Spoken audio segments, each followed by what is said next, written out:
How's it going, guys? It's Ryan here, and welcome to this video where we are going to be making some money. Now, I wanted to quickly apologize for my voice. I'm having some allergies, so yeah, I'm a little congested. But yeah, without further ado, let's get right into it. The really cool thing about this money-making method is it is the least exclusive guide I have ever posted to my channel. You can make good money here with level 1 divination, no quests, no other requirements, nothing at all. All you need to be is a member to have access to this money-making method, and you can still make a lot of good profit. So anyway, guys, let's get right into it.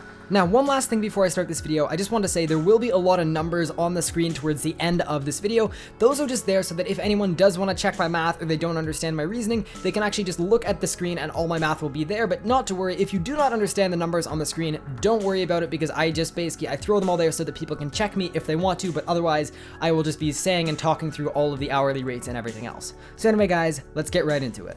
Okay, the only base requirement for this guide is an Amulet of Glory with charges. That is the only thing you actually need to make money here. That being said, there are a couple things I'd recommend having. They won't really help your cash per hour much, but they can make it a little safer. So I would recommend bringing a staff or a wand of any sort. It can be tier 30, 40, 50, 60, it does not matter. Just remember, you will be in the wilderness for this money-making guide, so don't bring anything you aren't willing to lose. In your invent, I would recommend you have a Citadel and brew and some nature runes, which I will talk about in just a little bit. The only thing you really need to equip is your Amulet of Glory, although if you want to bring an enrichment aura, you may as well do that because it will speed up your cash per hour slightly. Now, if you're level 7100, you could bring an imp in a box for banking, although I would not recommend this at all. It's totally not necessary, especially since your teleport brings you right to the Edgeville Bank and you're going to be there anyway whenever Pkers come.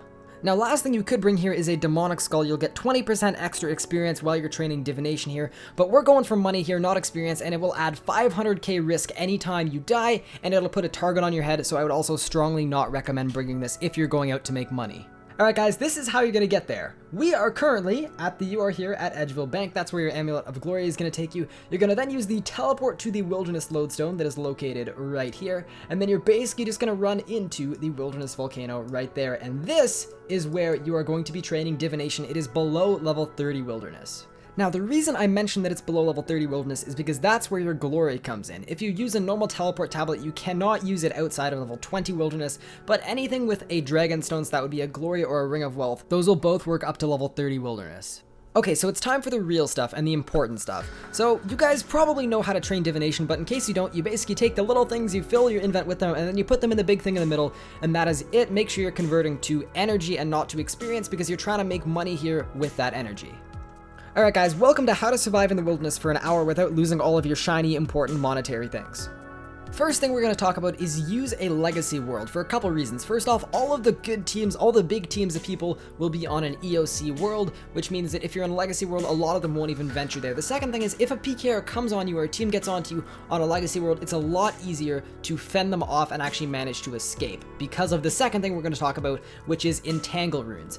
So you know how at the start of the video I said bring some nature runes and a wand or staff? Well, if you've got the magic level for this, this is for the binding spells. There are 3 different binding spells, and depending on your magic level, you'll use a different one that lasts for a different amount of time. Doesn't actually matter which one you'll use, you will be able to escape on any of these spells. Your first way to escape a Pker is if you see someone log in and they're skulled or they look like a Pker, or honestly just be paranoid. If you see someone log in and you've got a lot of energy on you, just glory away, head to the bank, bank off your energy, and then come back.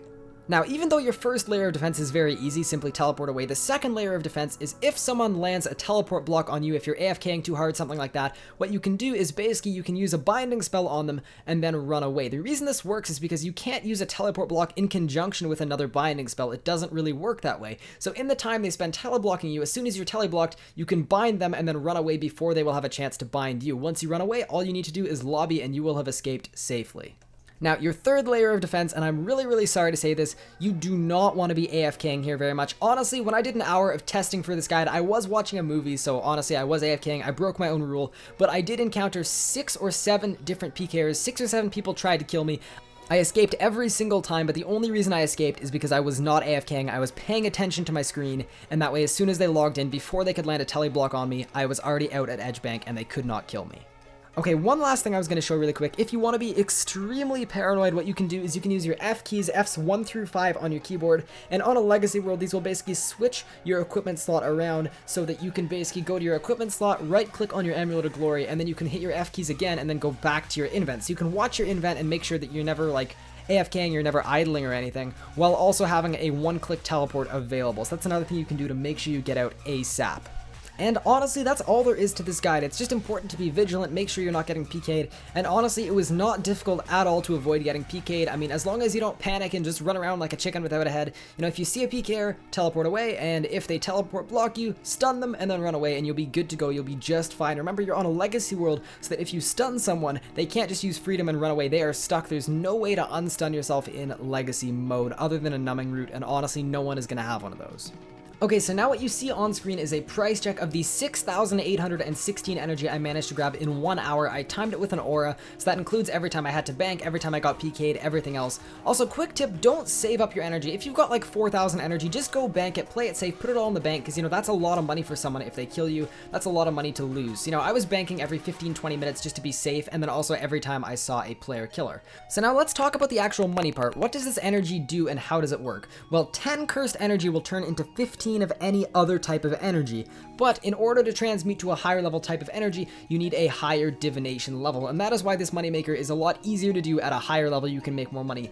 That being said, I did this with incandescent energy at the level 95 energy, but I also did the calculations to give you guys an accurate amount of money you'll make per hour at every single divination level, every single one. Now, you might have seen this a minute ago, but when I price checked that cursed energy, it actually had a value. Well, how does that work? Well, you can't trade it in the Grand Exchange, but you can sell it to other players. So pretty much I'm going to show you guys this chart with every single amount of money per hour, and then after that, I'm also going to mention how you can go about selling this cursed energy and how much money you can expect to make if you can find someone to buy it off you. Okay, so fast forward a little bit. This is me basically finishing off the energy. I just go through all the other ones just to show you guys how it works. But effectively, I'm going to call it 10,000 energy obtained in the time that I tested out this money-making method. Now, how long did it take me to get 10,000 energy? Well, it took me exactly 60 minutes to collect all the cursed energy, and then another 25 minutes to convert it all into an energy type. So the total time was 85 minutes or an hour and 25 minutes. So now all the calculations are going to be based off that, assuming that you can get 10,000 energy in any type in 85 minutes. So without further ado, let's take a look at the chart. Okay, so first off, I'm going to talk about the chart, and then I'll show you guys a sample calculation just so you guys can check my math and make sure it's all good. But pretty much on the left side of this chart, you can go down and it's every single divination level linked with every single type of energy that you can actually convert cursed energy into. And then on the far right, you've got profit per hour. So say you're level 40 divination, you'd look at 40, that's sparkling energy, you would make 896,470 GP there per hour. So this is just a little tool that I made real quick so you guys know, based on the current prices, what kind of profit you'll be able to make. Now, obviously, this is based on the prices of today, the date that I am making this video, the date it's being uploaded. So just be aware of that, but also energy is in super high demand, so I'd be very surprised if the energy prices changed significantly from this.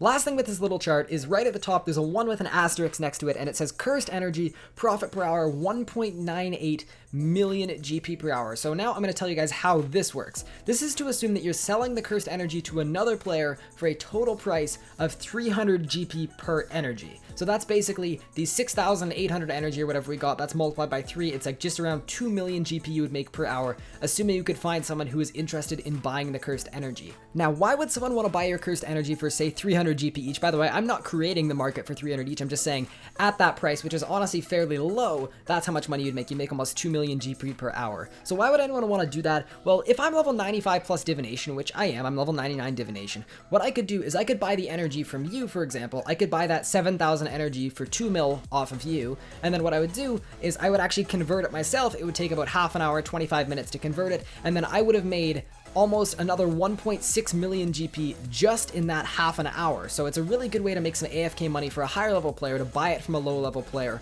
for a lower price. So what this does is it creates a really cool economy because this energy is untradeable. So it means you actually need to know someone and actually trade it to them for money, and then it allows a lower level player to make more money than they otherwise would, and it also lets a high level player who doesn't actually want to go into the wilderness AFK and make some good money on top of it. So I did want to mention that as well as a potential option if you don't want to convert it yourself.